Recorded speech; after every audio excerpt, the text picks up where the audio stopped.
What is happening, everybody? Well, look at all of this. So it's still rainy, it's still dreary, and I wanted to go over, since I'm already installing this Mopar Cold Air kit, and I still have the filter left over from that Legmaker. The AEM drop-in showed up. Here's a stock filter, and there's the Hellcat. What I wanted to do is talk to you guys a little bit about air filters and how choosing the right air filter can make a difference for your car.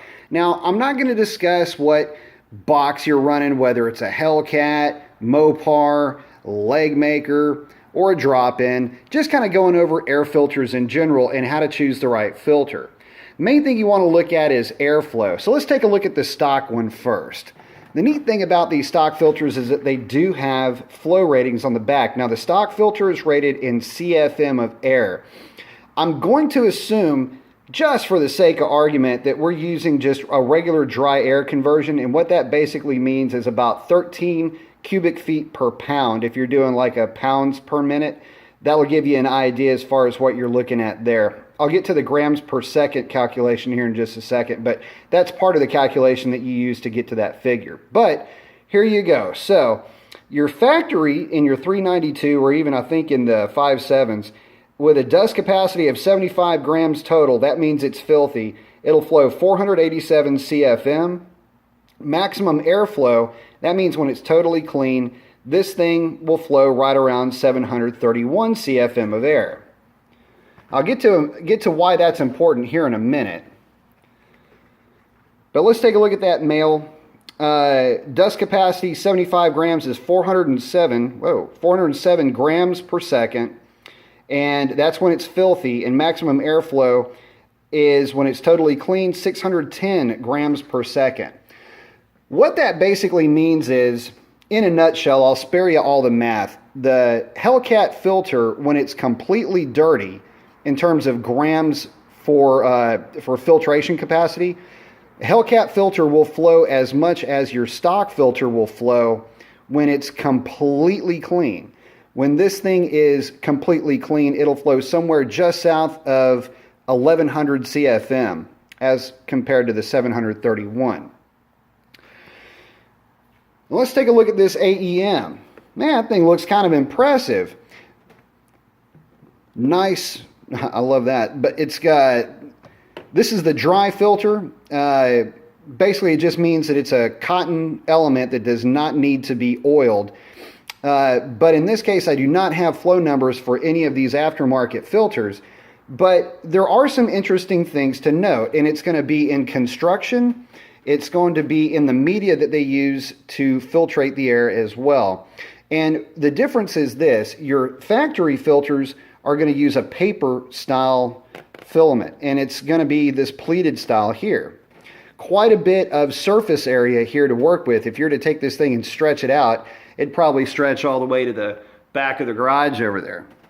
Whereas this one, much larger pleats, but quite a bit fewer of them. So this one, not as much actual filter media there to collect dust and dirt and things like that. The same goes for the aftermarket and for the Mopar Cold Air as well. So you can only assume that this filter is going to flow more than these two, just if you look at the design itself. But does it really? Does it really give you an advantage? I'm not so sure that it does. So let's take a look at the surface area between the two. Now, I've done the math behind me, and it's a little bit conglomerated over here, so I'll save you that. But here's the thing. These two filters here, if you do the math on them, they're basically 108 square inches of surface area. Now, that doesn't take into account the pleats, but these both have roughly the same pleats per inch. So the only real difference between the two is that this filter media is going to be basically, it would have to be more porous than your stock filter to have the same design element with the same pleats per inch, same pleat width, but yet flow more. So this one's going to flow more probably because it's more porous than your stock. This one, on the other hand, if you take a look at the design, this particular filter has pleats all the way to the sealing surface. AEM, on the other hand, doesn't quite do that. You've got a bit of a ridge all the way around this thing. Plus, it's just not quite as wide. I mean, if you compare the two, just with how those pleats roll over to the sealing surface, you're losing quite a bit of surface area here. How much? Well, if you remember that the stock and the Hellcat are both sitting at 108, believe it or not, this is only sitting at about 88 square inches of actual surface area. I'm not sure how much this flows, but I can tell you that the more surface area you have, the less work each square inch of filtering material has to do to filter any amount of airflow coming through it. This has a significantly smaller surface area, or at least in terms of square inches, so each square inch has to do a little bit more in terms of flow. So I'm not so sure that this type of a drop-in filter is a marketable increase or is going to yield a marketable increase in performance over the Hellcat. Even though it looks like it would be more restrictive, it might not necessarily be. Now, getting into the Mopar Cold Air and this filter from the Legmaker Cold Air kit, to give you an idea, this filter, when I measured it, actually measured to be about 154 square inches of actual surface area. In other words, surface square inch area. The filter that came with the Legmaker, if you take that little guy into account right there, came in at about 115 square inches. But again, with much smaller pleats, this filter may have about the same capacity, so to speak, in terms of total overall filtering media as this Mopar. In fact, it may be a little bit more. But getting back into airflow, how much airflow do you really need? Well, in a 392, if you were to factor in 100% efficiency at 6,500 RPM, you would need a minimum of about 756 CFM of airflow. Well, we've already determined that the stock filter only flows at its best 731. So the stock filter, just in terms of airflow requirements, is already at a bit of a deficit. Now you start factoring in, the thing getting dirty, that might pose a problem. Well, how long does it take to get dirty enough to actually make a difference? Well, let's take a look at this Hellcat filter. This Hellcat filter has been on the car since I bought it, and it's got about, I don't know, 5,000 miles on it, and I pulled it off, and I don't know if this will show up, but this thing just sitting on my car is actually fairly dirty. A lot of that has to do with the fact that I do have the headlight plug pulled out of the car. It also has a brake duct mod on it, so it's getting a ton of air jammed into the back of this filter pretty much at all time cruising down the road. But as you can see, just in terms of discoloration, this filter lasted about as long as it took for me to get from home to the dealership, so it's obviously pristine. This thing's already well on its way to getting dirty. So again, give you guys an idea, every time I tap it, a little bit more seems to come out. So yes, the Hellcat filter, when it's completely filthy, will flow just under what your stock filter will flow when it's completely clean. Therefore, I have to assume that the Hellcat filter is not going to be any kind of real restriction in your inlet flow. So if you have, let's say, a stock air box and you're looking for a replacement air filter, it's a good idea to go ahead and go with that Hellcat, mainly because you will absolutely have your airflow requirements covered.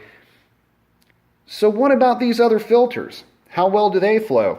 Well, again, I don't have any technical data on these filters, but just in looking at them, the Mopar filter has got quite a bit more surface area to work with just in terms of square inches.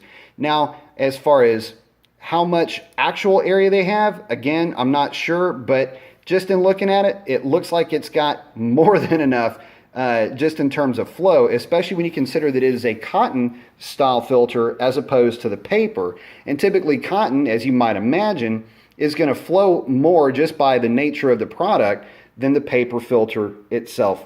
But I'm not so sure that it will yield the best filtration for the car. So, in going through your selections on what you could put into your car, I would have to say that if you're going to drive the car a lot, go with the Hellcat filter. It is an OE part. It's designed to stand up to OE stresses, temperatures, things like that. And it's designed to be a throwaway piece as well. They're cheap. The stock filter, you know, it just doesn't flow enough. If you've got a 5.7, it may be fine, mainly because smaller displacement engine is not going to have quite as high of an airflow requirement. However, I would say this, it still seems to be not enough in my book either way, especially if you're just going for a replacement. You might as well just go with the Hellcat. Now, would I recommend the AEM Drop in? Well, I haven't run it on the car, so I don't have any real data to give you guys. But I can say this, just in terms of total surface area, it is quite a bit less. And to be honest with you, I'm not so sure that just based on the design alone that it's going to flow better than that Hellcat. Now, it is reusable, and so if that is the case, and you know the horsepower numbers and the track times don't yield any real differences just in terms of, you know, power production or anything like that, then I would say, yeah, it might be a viable alternative to the Hellcat filter. But this and it's not that expensive. This filter, I think, shipped to my door was only like 40 bucks. I want to say that the Hellcat filter was something like, I don't know, 20, 25. So make your decision based off of that. Let's see, I actually happen to have in this box that Hellcat lower. So let's see how that thing fits down into there. There we go, close enough. Does it drop in? Yep, drop in's great. So fitment is actually really nice with that AEM piece. Hopefully you guys can see that. Fit right in, no wrestling needed, didn't have to beat on it, didn't have to try to do anything that you would not expect anyway with a stock filter. So there you have it, guys. If you're picking a filter for your car, it's tough to say that anything's going to be much better than that Hellcat filter. At some point, I will get you guys some test data on this AEM drop-in. I don't know, man. Jury's kind of out. Not sure that it would be the filter that I would want to run long-term, mainly because I'm seeing, I don't know if you guys can see this. This filter is filthy, but it's doing its job, so that's good. But damn, that thing got filthy quick. But anyway, sorry, I'm getting off topic here, guys. I'm not so sure that would be a long-term solution, mainly because the cotton style filters, as a rule, do not filter as well as the paper for any given flow amount. So just throwing that out there for you guys. But there you go. There's some air filter options for your 392 and a little tech data to go along with it. Hope that helps you out. Just make sure you know your air requirements when you're picking that filter out. And that's a wrap. Adios.